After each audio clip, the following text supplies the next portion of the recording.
Adapun di garis biru atau initiating berisi dengan bagian ini aktivitas meningkat dengan cepat lalu menurun saat proyek dimulai direncanakan lebih detail.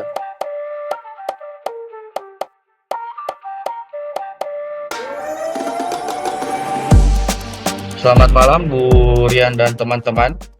Kami dari kelompok 8 pada periode kali ini akan membahas tentang Project Life Cycle. Sebelum kita membahas materi tentang Project Life Cycle, alangkah baiknya saya akan perkenalkan diri terlebih dahulu. Kami dari kelompok 8, beranggotakan saya sendiri Agung Nur Hardiana, lalu ada Mas Hendianto Eka Saputra, ada Mbak Kurota Ayun, dan ada Mas David Dwi Aryadi.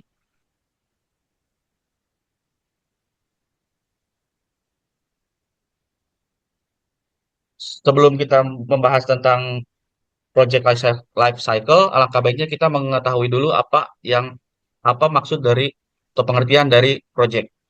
Definisi project menurut PMBOK adalah suatu upaya sementara yang dilakukan untuk menciptakan produk, layanan, atau hasil yang unik. Dalam proyek, pentingnya siklus hidup proyek memudahkan perencanaan, pelaksanaan, dan pengendalian proyek secara efektif. Adapun beberapa contoh dalam proyek. Yang pertama, membangun sistem kasir digital. Yang kedua, mengembangkan aplikasi mobile. Atau yang terakhir, mendirikan gedung kantor baru. Apa itu Project Life Cycle? Definisi Project Life Cycle adalah kumpulan tambahan atau fase logis yang memetakan suatu proyek dari awal untuk mendefinisikan, membangun, dan penyerahan produk.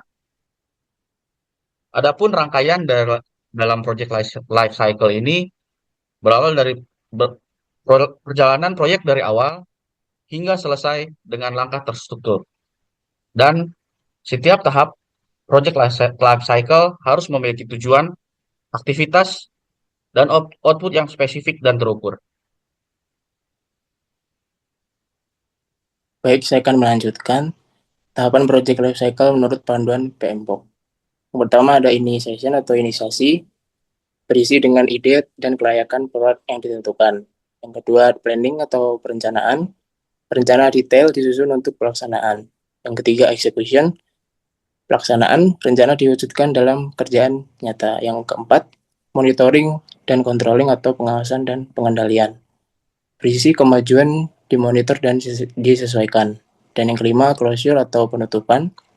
Tahap ini menyelesaikan semua aspek proyek secara resmi dan mendokumentasikan hasilnya.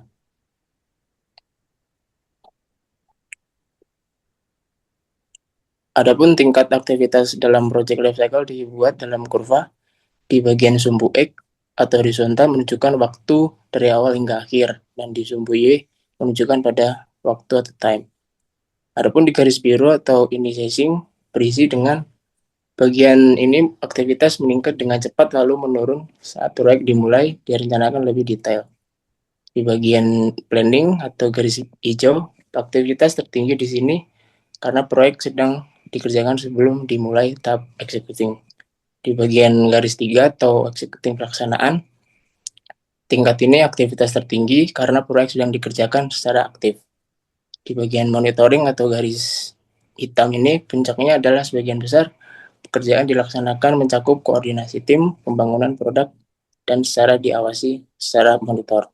Dan yang terakhir adalah closing, berlangsung sepanjang proyek meningkat tanpa diawasi dan dokumentasi, evaluasi, dan serah terima hasil proyek.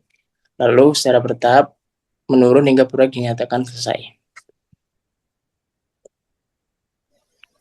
Berikut adalah detail dari tahapan project life cycle. Yang pertama adalah initiation, yang mana tujuan inisiasi ini adalah menentukan kelayakan proyek dan juga menetapkan tujuan awal.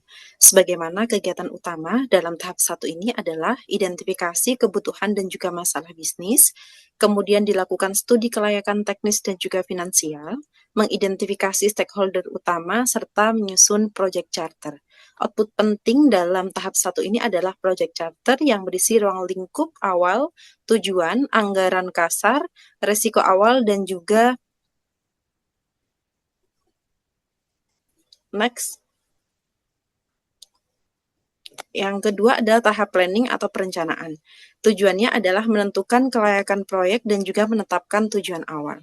Kegiatan utama pada tahap 2 ini adalah menyusun WBS, menentukan ruang lingkup proyek, menganalisis risiko dan juga anggaran, rencana komunikasi dan juga kualitasnya. Output penting pada tahap 2 ini adalah project management plan yang komprehensif.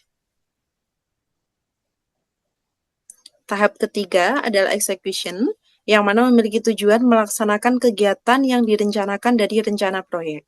Kegiatan utama pada tahap 3 ini adalah pembelanjaan sampai konstruksi yang mana mengacu pada perencanaan awal, kemudian memanage kualitas yang mengacu pada rencana kualitas dalam project management plan.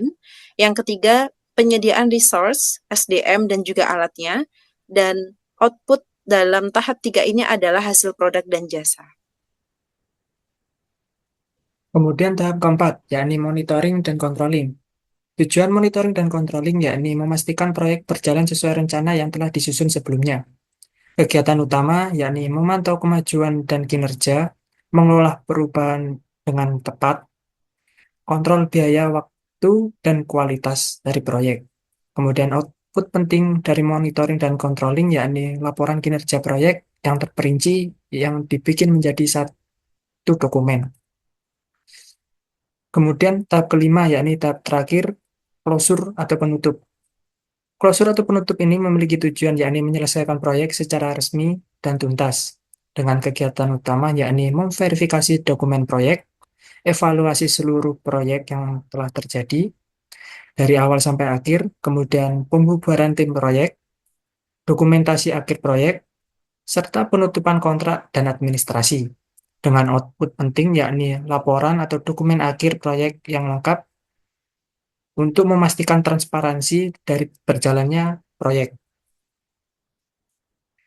Sekian yang dapat kami sampaikan, kurang lebihnya mohon maaf. Sekian dari kami, wassalamualaikum warahmatullahi wabarakatuh.